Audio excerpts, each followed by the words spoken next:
February nili sang ni som pakua ania voin choma dar som le mini som nga vel khan Chawlhhmun Ropaia Bawk-a ulal moi in kai hostel chu akang hu maya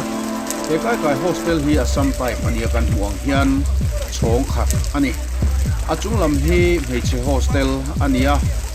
hostel nau pang mi som pasari velan oma anjinga mi som pahnih te hi namdang ania mizo panga an oma MZU zirlai an neih tunlai hian semester break an neih awangin an mani kholaman hozo veka semester thar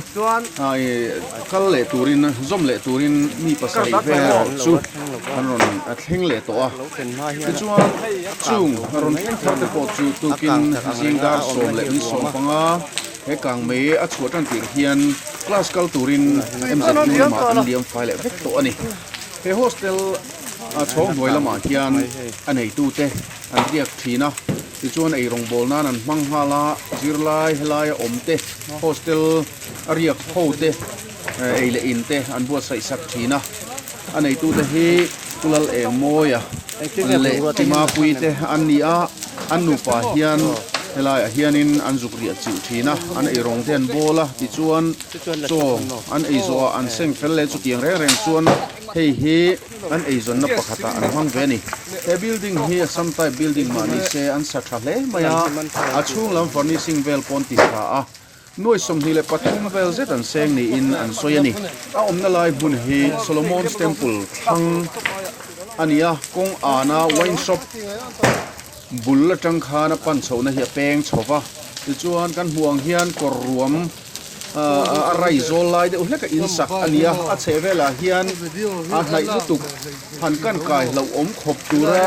nai vai then om an om lem lova amaro chu hanin au phak lek a chuan om an om ve thunga kang mei chuak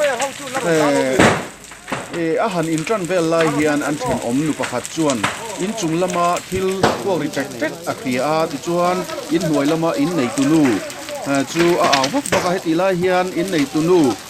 pima pui deuh chau hi ina a oma midang chuan chuak phai vek ani an pa hi man halama akala ani hi zirtir tu high school zirtir tu ani apulal moya hi chuan ma pui hian pima pui hian no pang ho chu eina an seng fel vela ti chuan bathroom a an lu lai khan he Kang mai hian on chuak tan ni ngei na langa an thenom nu chuan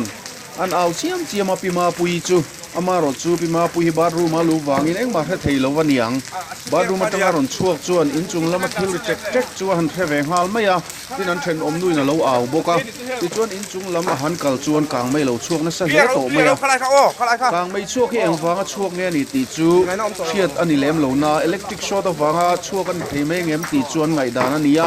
amaro chu in sak thatat ania wiring po fel fai tak ani loya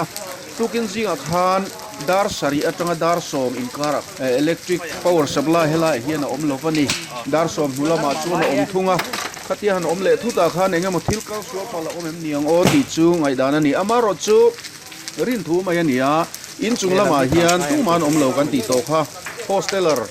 tun naya semester tharzom turon le mi pasari te po chu class kal turin an chuk bo rek to ania in nei tunu in hnuai lama thlengvel silfelin khatiang khan ama chawin pima pui hi a om ania ti chuan then om ten han in aw khoma thel an han tum amaro chu thel ngai na om to lovani Kang mei hi chuak chake em maya in chung lampanga Kang du chi hlir mai kha om bok sia thom no le school no pang thom no le mutbu le engkim mai khatiang kha Kang du chi hlir ani ti chuan in hnuai lampanga mi an theiang ang ta chun han bom chuak ve noka amaro chu in hnuai po hi an du anga tam an the chuak man lovani an laina tom khop maya bungrua an the chuak tam man lo hle ani he Kang mei chuak hi na sa hle maya fire department lam sil halan nia amaro chu an ron then hian chan tu tak alo om to lova aru rel le akang zel tur khan ron phumit ani deu maya om na lai hi a falin a hla deu hleka chu te wang chuan fire department po hi an ron thleng lok hlei theilo te po ani ve a tin chu ba ka asam tai pani wangin akang cha em maya chu te ni wang chuan thel hlei theilo win he in Kang hi ti hian na sa takina al chho ta zel ani